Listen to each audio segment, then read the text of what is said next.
can be severed and broken. Silly putty can be put back together. And if you're like me and you have 2 children but only 1 silly putty, it is a form of sibling rivalry. So the sibling bond is something that can bend, it can mush together, and it can be severed. And that is a sibling relationship. Anybody the big sibling, the one on the bottom in the picture? Yeah, that was me on the bottom. My brother would be the one sitting at the top. I see that in my daughters. My eldest is the one that's doing everything for her little sister.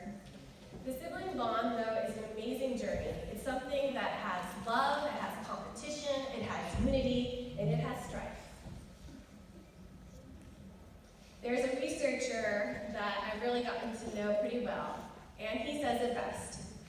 Your parents will leave you too soon, your spouse and children will come later in life, your siblings are the only one that knows you from your birth to your death.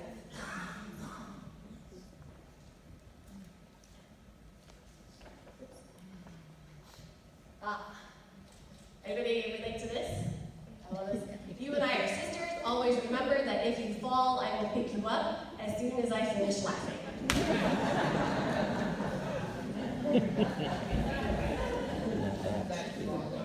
And I find it really interesting with siblings is that say my youngest takes something away from my oldest. My oldest will get so angry, that was my stuffed animal.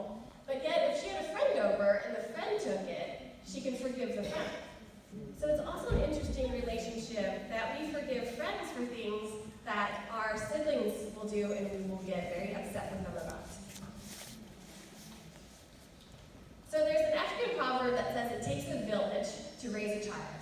And usually when people think of this proverb, they think parents are part of that village, doctors, teachers, neighbors, but they generally don't mention siblings as a part of this village.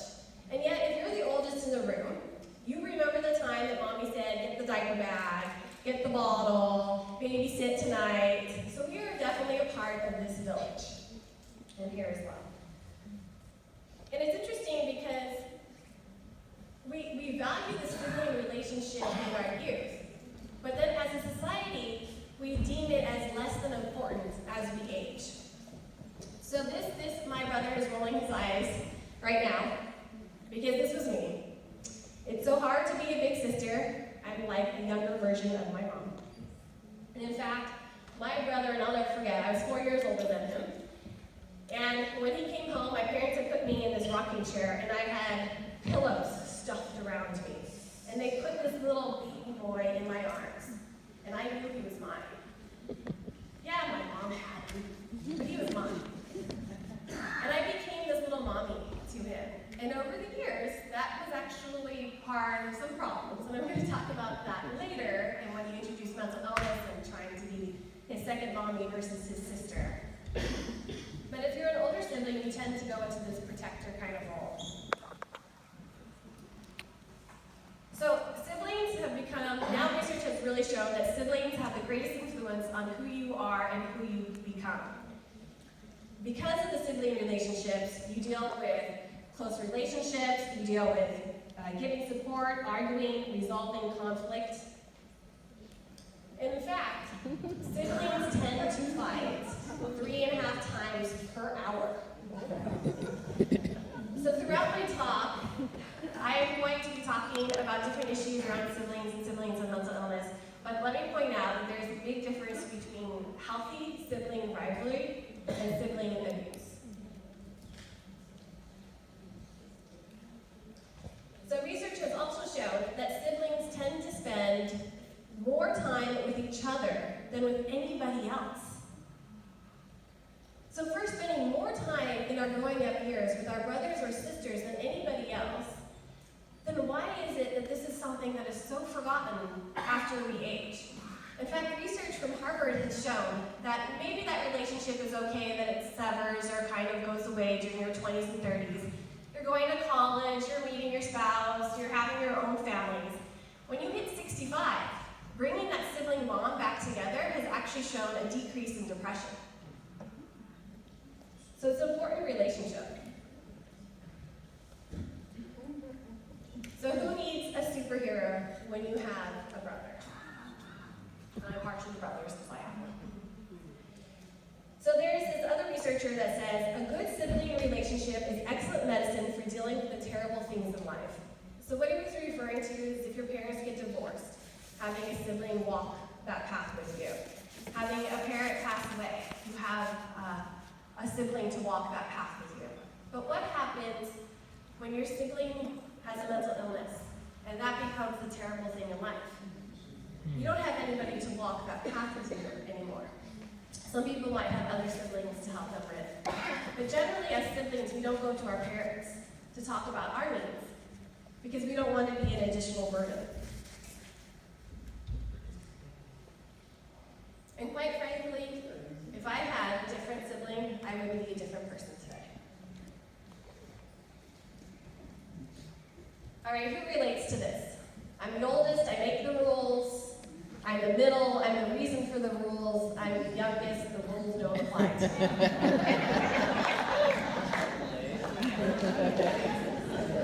And I think that if you only have 2 children or you're a duo yourself, my second is definitely the middle and the youngest together. So I was the type of person that immediately jumped into this protector role. When my brother first had symptoms and we didn't know what was going on, I started researching everything that there was. So we eventually sent my brother to seek out help for drug and alcohol use. So that was the one thing we had some education on. But there's no education that's done around mental illness, and we were one of those families that had no idea. Then my brother started exhibiting symptoms that were clearly not just drug and alcohol related. He would start genuflecting all the time. He would start talking about God and being this closeness to Him. He would start self-harming by standing on his bed and jumping down to his knees. So I immediately decided, my job is to fix him. My parents are falling apart. I could see how upset they were because their son was ill. So I am the oldest. I will take on this role. In fact, I enrolled in college courses to learn more. And I knew that if I just had a diagnosis, I could fix everything. And therefore, I put a huge amount of pressure on myself in order to fix everything going on in my family. In fact, my brother really recognized this as well, because we went to family therapy once, and the therapist had asked us to kind of line ourselves up in a way that we see our family dynamics. What my brother did is he placed my mom here, my dad here, and me here. We were all standing. And my brother laid down in the center. So his perception was we were all focused, all of our energies on him, and it was probably driving him up the wall. And I get that. And in fact, it's the same reason that I was carrying some anger towards him as well, because everything about us was also about him.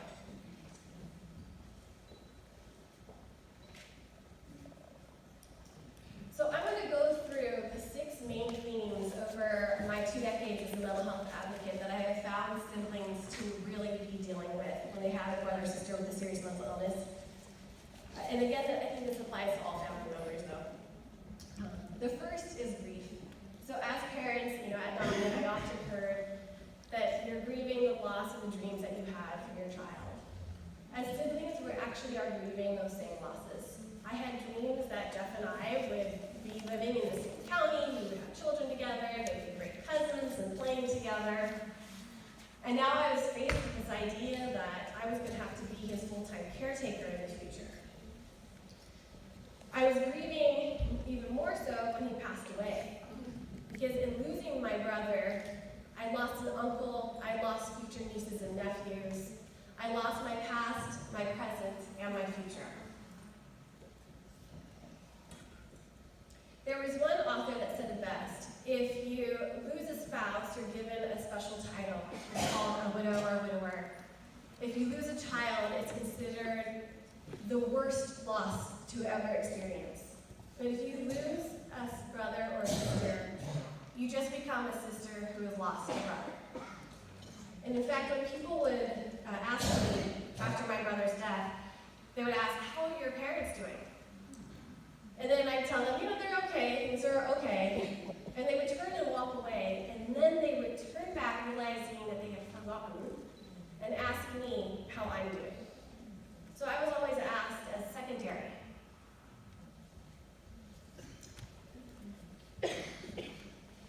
So this is the issue that really impacts siblings in a variety of different ways, which is anger. There is a lot of anger that's held on. And anger a lot of times can also be grief. It just masked in different ways. And I'm going to give you several examples. So one is, what I mentioned earlier is my dad had a heart attack. So at the time of my dad's heart attack, my brother had been in a facility that actually took him off his medicines. So I digress into how horrible that was. But my mom picked him up, brought him to the hospital. I came to the hospital. My brother's pacing the hospital, and he's talking in garbage kind of salad ways about God and his closeness to it, while my dad is practically dying and he needs immediate open heart surgery. So my mom cannot focus on my dad for his health. My dad's not focused on his own health. So I was becoming very angry with my brother. I wanted to shake his arms at one point and say, why can't you just get it together? Don't you love us enough to be here with us at this moment in time?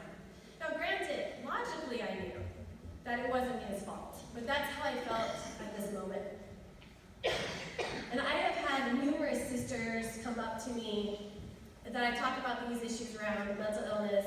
It's been 2-3 decades since they talked to their brother or sister, and now it's too late because they've held onto this anger for so long. One of the siblings that I interviewed, his sister has a mental illness, and it's an older sister. So the roles are slightly reversed. He's the younger one who looked up to this older sibling. And in fact, things at home had gotten pretty bad for him, and he moved in with his older sister. And yet nobody had known that something else was really going on with her. And she was a county or city bus driver. And one day, she took passengers on her bus. She drove over the Coronado Bridge. Luckily, she dropped off all the passengers on the other side, drove back over the bridge, and tried to drive the bus off the bridge. And it became a media sensation, as you would think that it would. And his sister was taken away, and he stood outside the parking lot. And somebody asked him if he wanted to come in and see her. And he said no. Nobody had asked him, though, how he was dealing with this. How he was experiencing the fact that him and his whole family was now in the limelight of the media. How he was dealing with his sister that wanted to take her life and be away from him. Nobody was asking him how he was going to make it to the next day.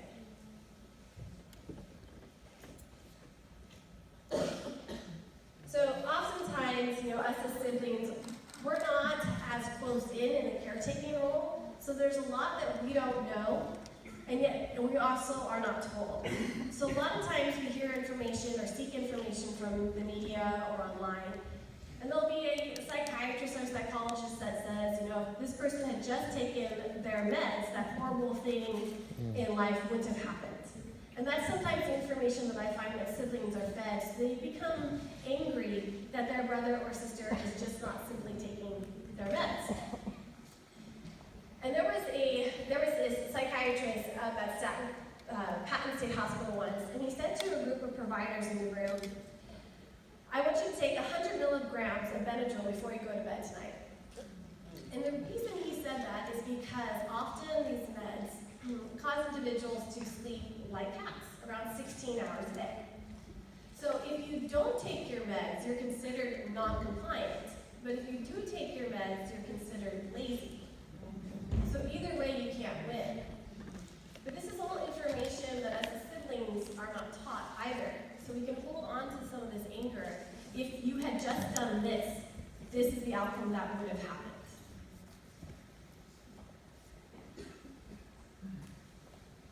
I'm going to skip John's story for now. I'm going to go into friendship dynamics. So as I said, my brother lost all of his friends. But when my brother was first diagnosed, he was 19, so I was 23. Prime age for going to happy hour after work. And yet my brother would be in a locked psychiatric hospital. And I had to choose between visiting him or going out to be with friends.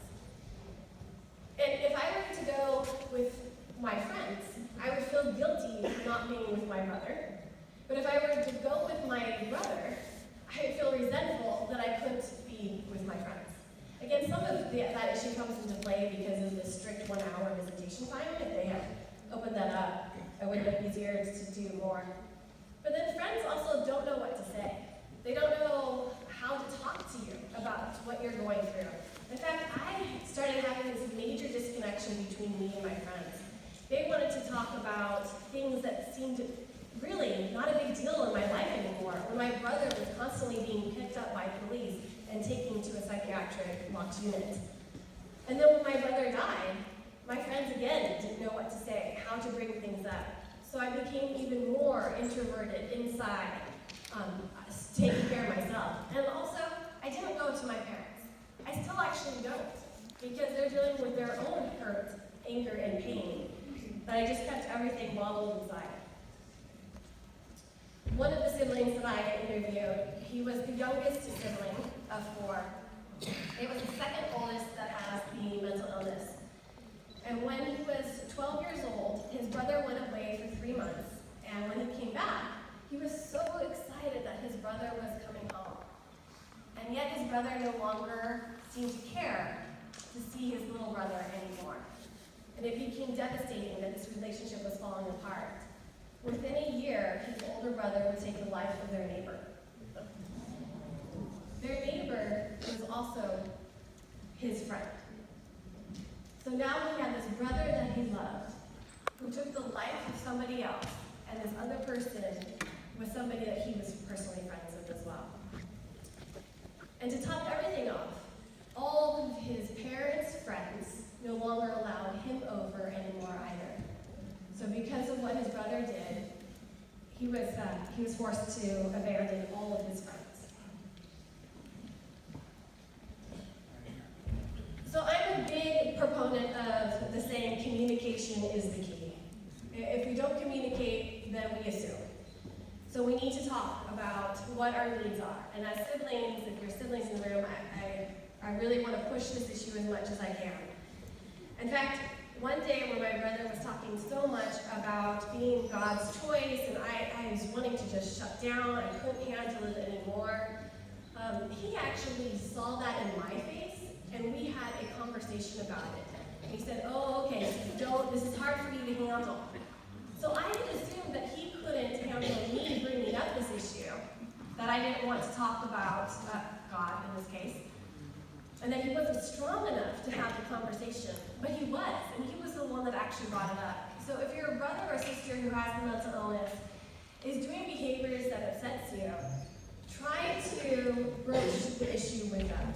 Have that talk with them, because otherwise we're just assuming. I had one sibling that I interviewed. She's one of 6 siblings. One of the siblings has the mental illness. Today they're all in their 60s. They have this monthly call, because all the siblings are scattered throughout the U.S. So what a great idea, have a monthly call with your siblings. They all get on FaceTime or some sort of chat kind of group. And I asked her, so do you have this sibling with the illness get on the call? And she said, no, we've never asked him. And she said, he probably just doesn't want to be on it. And I said, maybe you should just ask. That way, then he can decide not to be on the call or not. So we need to make sure we're communicating to our brothers and sisters.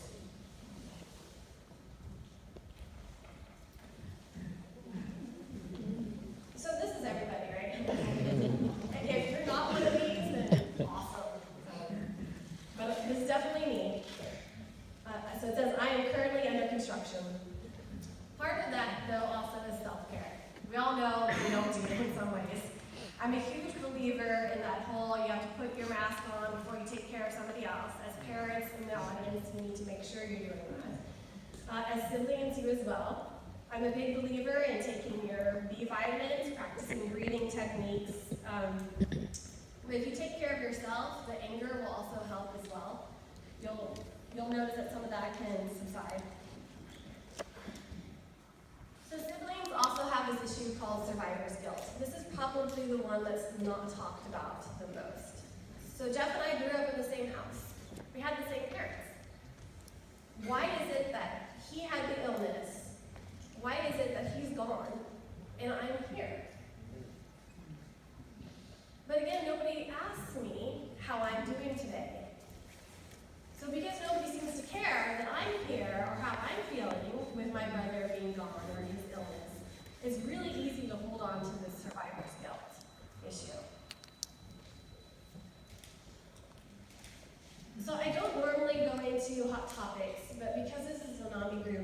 to today. So if you've never heard this, I think it's a proverb, then it's a really good one. It's about a man and a tiger. So this man is in the field, the tiger's chasing him. He gets to the edge of the cliff, he sees a vine, he gets on the vine.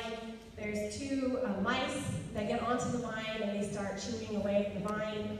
And the man sees a strawberry, it's a luscious strawberry. And he takes this moment to eat the strawberry. And the reason that this is important is because mental illness sucks. It's rough. It's rough for everybody. So you have to find these moments of strawberries.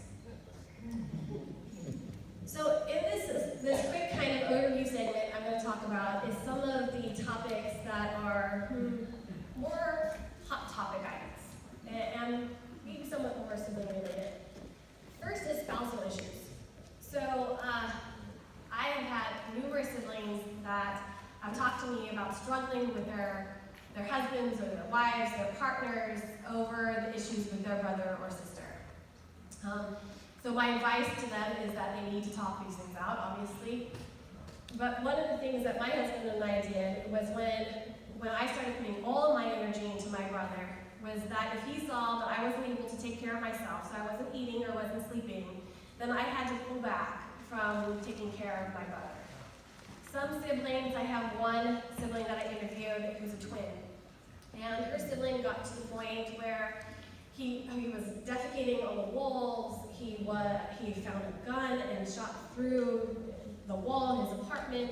She was constantly finding caretakers for him because the parents weren't around, and they had 3 of their own little children. And the spouse put down his foot and said, "Your brother is not allowed around our children." And that's very hard when you have this brother or sister you're caregiving for that you love, and your spouse on the other side who doesn't have that same connection or relationship, did not grow up in that house, but has very real and concerning fears that has to be talked about. Another issue that siblings have is, should I have children? Well, is this something that's going to be hereditary? Will this continue on or not? Another issue is violence and abuse.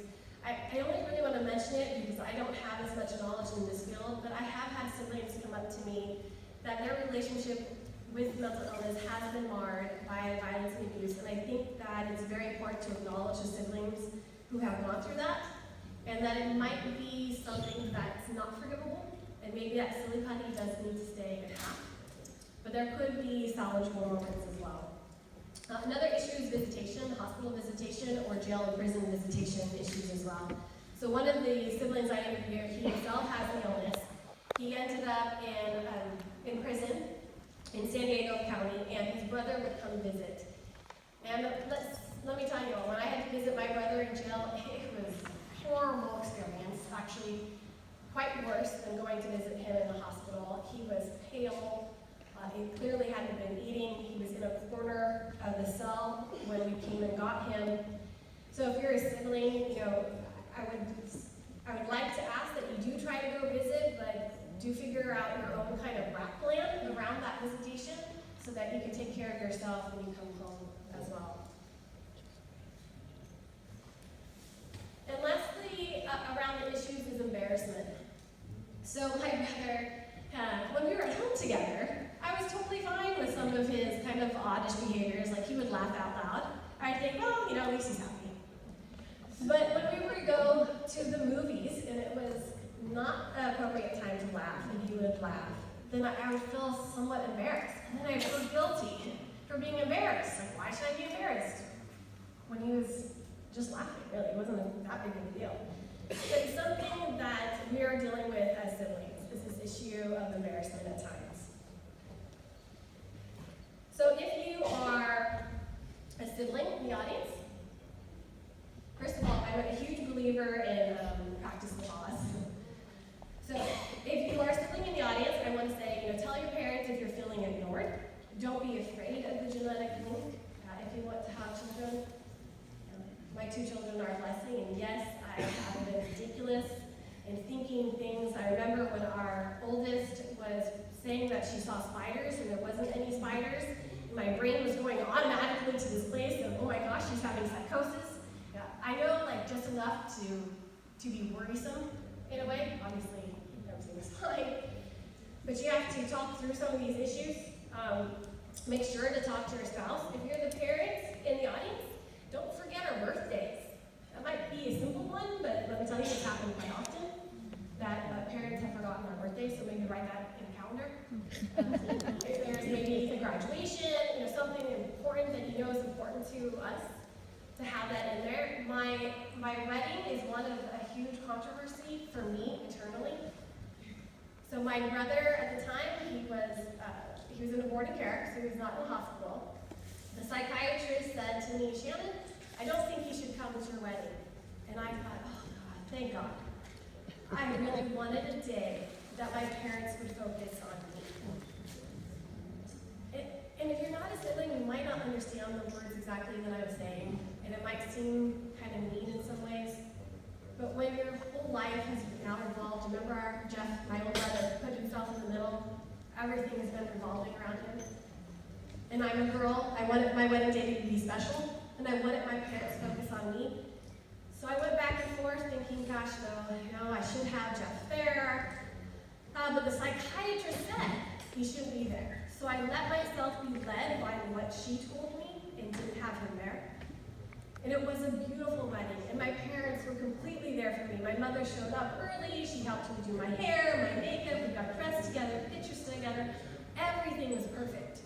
Except I look back on pictures now, and my brother's not in any of the pictures. So it's a mixed feeling of issues there. So as parents, just kind of keep some of these important dates in our mind. And if we do bring things up, like if we suggest, that our brother or sister is capable of doing this, or maybe they should try that, we have some insights that parents don't have because we did grow up with them in these formative years as well. So this again is practicing the pause. So when in doubt, if you have feelings of anger, take a moment to breathe. This is what I think Nami is about. Help your brother's boat across, and your own will reach the shore. To me, that is Nami. So this is my little brother and my dad and me. Don't ask me why that looks like a Playboy bunny. I don't know. I don't have Photoshop. It just comes with me. So I'm going to take a few moments though to tell you about what happened to my brother. So my brother, like I said, was diagnosed at the age of 19 with a mental illness. And we had gone to a bunch of hospitals in San Diego, and he had his ups and downs. He would work, get fired, try school, drop out. I don't think our story is actually any different than probably most of yours here in the audience, except for the ending part. So my brother, he went to Mexico, he went to TJ at the beginning of the Christmas season. And I honestly think he went because he was bored. Like I said earlier, he's an extrovert. He needed friendship, and yet he was starving for friendship. And a sister can only provide so much. He's not going to talk to me about girls and all that sort of stuff. So he ended up going there, and he started exhibiting symptoms of not being well. And we were very fortunate that the authorities recognized that he was a U.S. citizen and sent him to a hospital here in San Diego. So we were very fortunate about that. And then when he got to the hospital in San Diego, they recognized who he was, because we've been to so many. And they put him to a hospital that he was familiar with. This is all over Christmas. And I go and visit him, and I don't know if you have visited a loved one in the hospital before, but when you typically go there for the first time, they're pretty drugged. My brother couldn't look at me in the eyes, he kind of looked past me, and was drooling a little bit. And then we get to Christmas, and we go, and my mother's already there to do the visitation with him. My husband and I show up, and this nurse comes running at us and yelling at us that we had to leave because Jeff was only allowed 2 visitors at a time. And I'm looking around going, those doors are locked. You had to let the 3 of us in. I don't know why that happened. And we left him, and the doctor moved him to another facility. And this facility, you know how some hospitals, you go to the main hospital, and it's got this like Bellagio hotel look, it's beautiful, glass blown everywhere. And then you go to the psychiatric portion of the hospital, and it's gray walled, and it really does look like a jail or prison. And you think, gosh, how can anybody get help like him? That was the new facility that he was put into. And every time I would go visit him, I would say, how is he doing today? And I would go at least every other day. And they would say to me, oh, good, or they would say, he's having a bad day. And I never knew what they meant by having a bad day. I thought maybe he wasn't taking care of his ADLs, maybe he wasn't taking his, I thought it was very simplistic things. I didn't understand what bad day meant. It wasn't until the last bad day that I figured this out. My mother had just had a birthday, and so she took chocolate cake to go visit him, and we had decided that I would go the next day. So my mom's visiting with my brother, and he wants to go out on a cigarette break. And it's 2 minutes until the cigarette break. And they say no. And he gets a bit agitated, and they give him an Ativan. And now the 2 minutes has passed, but they still say no to him. They tell my mom to leave. They give him another Ativan. They say, we're going to take care of him. My mom goes into the parking lot. They put my brother into a 5-point prone restraint. They drug him up, put a syringe of more medicine in him, and he died while my mother was in the parking lot. They killed him. They didn't have a crash cart. They didn't perform CPR. They actually were never even in the room with him. And then when we had the funeral, this man came up to my dad and said, well, you've been dealing with him for so long, aren't you glad it's over?